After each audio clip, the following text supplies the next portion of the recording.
La société pornographiée dans laquelle nous baignons favorise toutes les permissivités pratiquement sans aucune limite.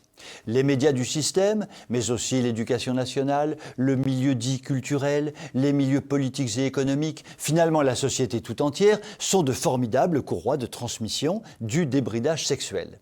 Je ne résiste donc pas au plaisir de vous conter l'histoire édifiante d'un exhibitionniste revendiqué. Il y a quelque temps déjà, ce bon monsieur décide de se vêtir de la tenue d'Adam au bord d'une rivière particulièrement fréquentée par des familles, car il fait très chaud ce jour-là. Sans doute très heureux d'être gaillardement équipé d'un engin de choc au niveau de son bas-ventre, il s'allonge sur le dos et écarte tout grand les cuisses. Au risque d'ailleurs de se prendre un coup de soleil douloureux sur l'engin de choc. Superbe spectacle, merveilleuse poésie, beauté de la création. Il se fait interpeller par des parents d'enfants ulcérés par ce spectacle tout de même bien particulier. Inutile de dire que notre exhibitionniste pathétique envoie au plot tous ces ringards qui ne comprennent rien à la beauté de ses membres puissants. Les forces de l'ordre sont appelées en renfort, mais se font insulter par notre nudiste intégral qui vocifère de la plus belle façon, toujours nu comme un verre. Coup de chance, ces forces de l'ordre n'étaient composées que d'hommes, car nul ne sait comment tout cela se serait terminé s'il s'était agi de ravissantes gendarmettes. Le tribunal correctionnel de Nîmes condamne M. Zigounet en folie à une amende de 600 € pour exhibition sexuelle. Non mais c'est quoi cette condamnation? Ils sont foldingos ces juges. M. Zigounet en folie fait appel, mais il perd en appel. Non mais c'est quoi cette condamnation? Ils sont foldingos, ces mectons qui jugent en appel. Monsieur Foufou du Zizi va en cour de cassation, mais il perd à nouveau. Non mais c'est quoi ces mectons? Ils nous les cassent. Pour les juges, les choses sont claires. Il y a des lieux réservés aux exhibitionnistes, et c'est tout. Monsieur Zizoufou n'est pas content du tout, car il veut exhiber son engin magnifique quand il le veut, où il le veut et à qui il le veut. Non, mais des fois, c'est son choix, c'est son droit. Monsieur Folding du Zizou a donc pris la décision de saisir la Cour européenne des droits de l'homme, la fameuse CEDH. La morale de cette histoire est évidente. Si les gendarmes étaient arrivés avec un ciseau bien aiguisé, avaient coupé d'un coup sec l'engin du délit et l'avaient jeté dans la rivière pour le donner en nourriture aux poissons, la société française aurait économisé des centaines d'heures de policiers, de juges, de greffiers, d'avocats, de papiers médiatiques et tant d'autres choses encore. Ça aurait été une castration écologique et Greta Thunberg aurait adoré. Une loi sur la castration écologique, voilà sûrement un sujet prioritaire pour les élections présidentielles. Je vous souhaite une très bonne soirée.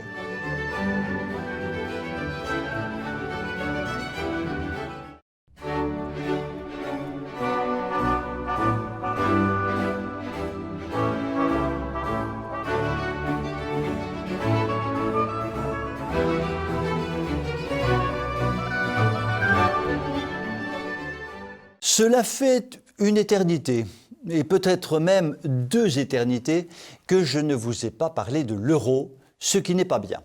Je vais donc réparer cette erreur lamentable et vous parler de l'euro. Petit rappel historique. Lorsque l'euro a été mis en place au début du siècle, cette monnaie nouvelle devait nous apporter une prospérité exceptionnelle, une maîtrise complète des déficits publics, une croissance continue, une absence définitive de chômage, en bref, le paradis sur terre. En fait de paradis sur terre, l'euro, qui est en réalité la continuité du marque allemand, a magnifiquement profité à l'Allemagne et a superbement déréglé notre économie. J'en veux pour preuve que les excédents de notre commerce extérieur, au moment de la mise en place de l'euro, sont devenus des déficits abyssaux et immaîtrisables et que les déficits publics atteignent désormais un niveau jamais atteint dans l'histoire de notre pays. Chapeau bas, bravo l'euro, un vrai grand succès pour la déconstruction de notre économie. Question importante, l'euro a-t-il préservé notre pouvoir d'achat? Eh bien, même pas. Regardons cela de près. En 20 ans, les prix à la consommation ont augmenté d'environ 30%. Bon an, mal an, les revenus ont augmenté dans des proportions à peu près identiques. Apparemment, l'euro aurait préservé grosso modo notre pouvoir d'achat. En fait, pas du tout. Car le premier poste de dépense dans un budget familial concerne le logement. Or, le prix des logements anciens en 20 ans a augmenté de 450% à Paris et de 300% en province. Je répète, 450% à Paris et de 300% en province. Alors que les revenus et les salaires n'ont augmenté que de 30%. Ce qui signifie que, de façon globale, le pouvoir d'achat familial, qui devait soi-disant être protégé par l'euro, a subi en pratique une très forte amputation. Chapeau bas à l'euro, un vrai grand succès pour le budget familial. Tout cela explique que des économistes sérieux comme Charles Gave ou François Asselineau continuent d'affirmer qu'il n'y a pas de redressement économique possible sans une sortie de l'euro. Le sujet est tellement tabou qu'il risque d'être occulté pendant la campagne électorale. Mais il est probable qu'un jour ou l'autre, la réalité reprenne tous ses droits et que l'euro passe éventuellement un sale quart d'heure. Je vous souhaite une très bonne soirée.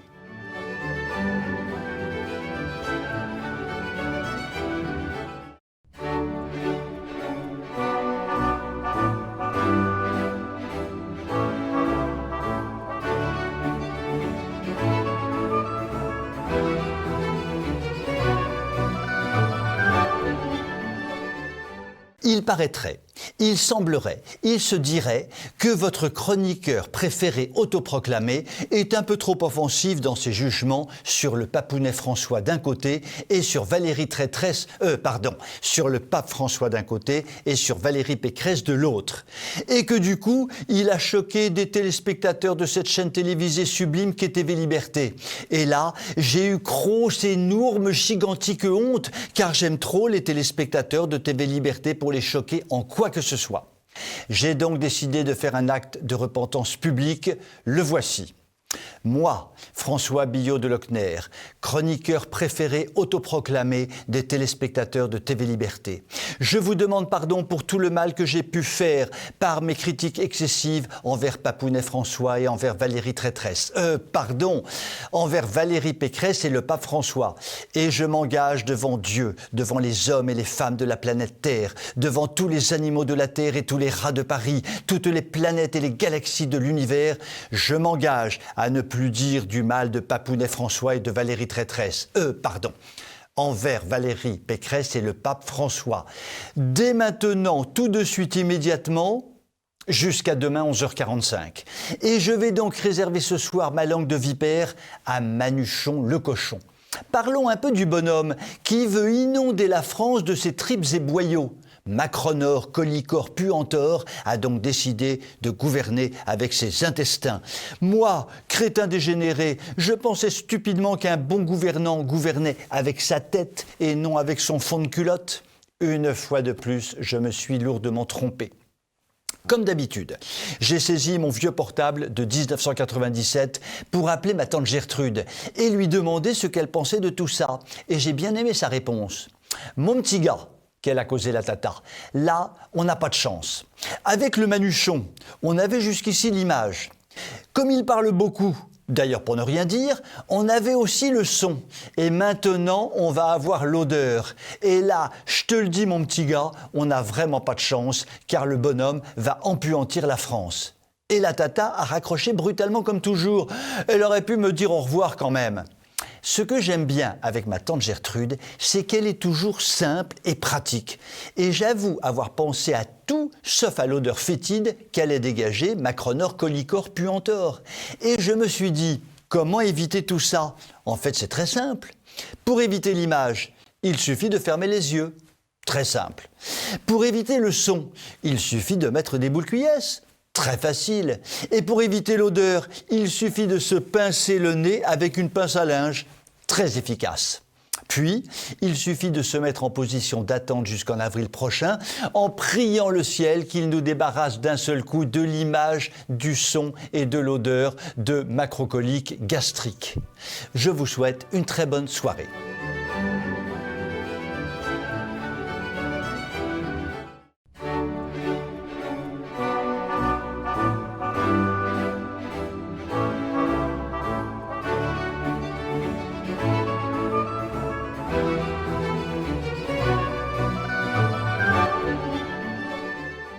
Se lever contre la politique sanitaire actuelle, aïe! Lutter contre la politique sanitaire actuelle, ouille!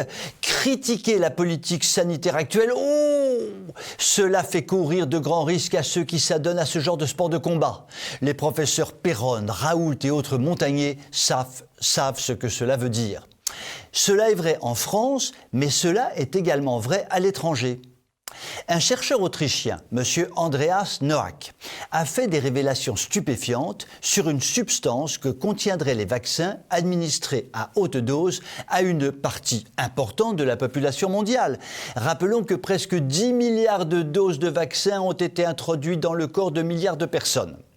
Ce qui signifie d'ailleurs que si chaque dose rapporte par exemple 20 € au laboratoire, les laboratoires ont à ce jour encaissé la modique somme de 200 milliards d'euros, une paille.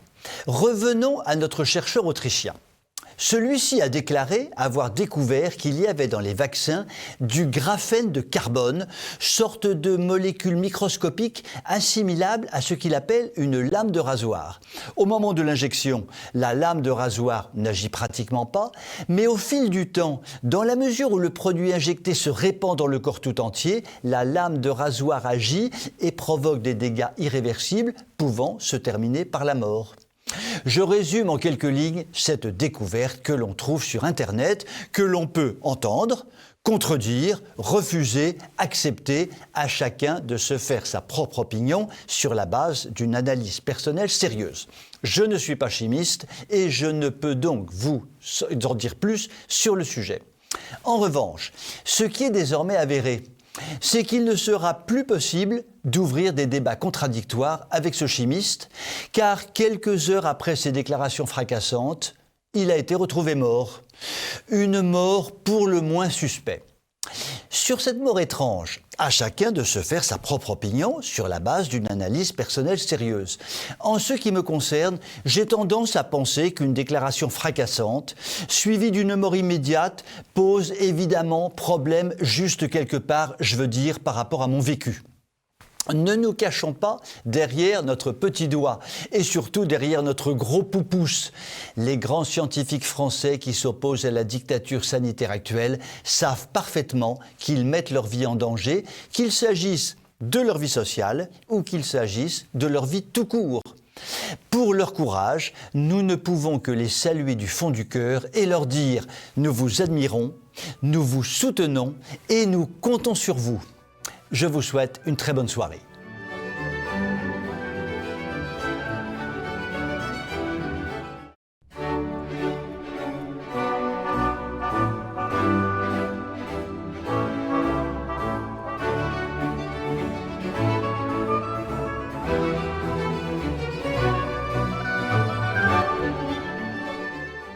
Nous dirigeons-nous lentement mais sûrement vers une sortie de ce que l'on appelle la pandémie du Covid.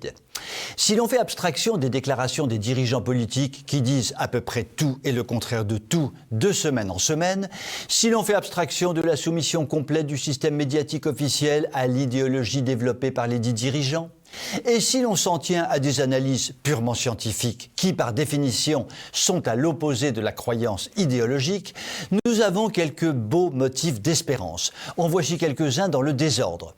Omicron s'apparente chaque jour davantage à une grippe sans gravité. La mortalité au niveau mondial des moins de 60 ans touchés par ce virus est d'à peu près 0.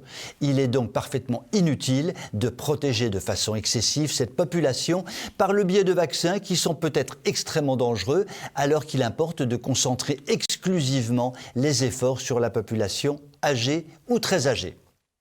Un certain nombre d'études scientifiques confirment de façon définitive que le vaccin n'empêche ni d'être affecté par le Covid, ni de transmettre le virus, les vaccinés comme les non-vaccinés transmettant une charge virale identique.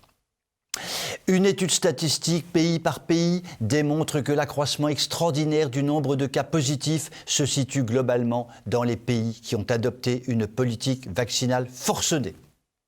A l'inverse, les pays qui vaccinent peu ou pas sont ceux dans lesquels il y a le moins de cas positifs. Les presque 10 milliards de doses injectées, les stocks considérables de vaccins qui ont été constitués, les injections pour chaque personne à un rythme de plus en plus rapproché, tout cela interpelle de très nombreux scientifiques qui mettent en avant les liens pour le moins douteux entre les fabricants de vaccins, les décideurs politiques et leurs relais médiatiques.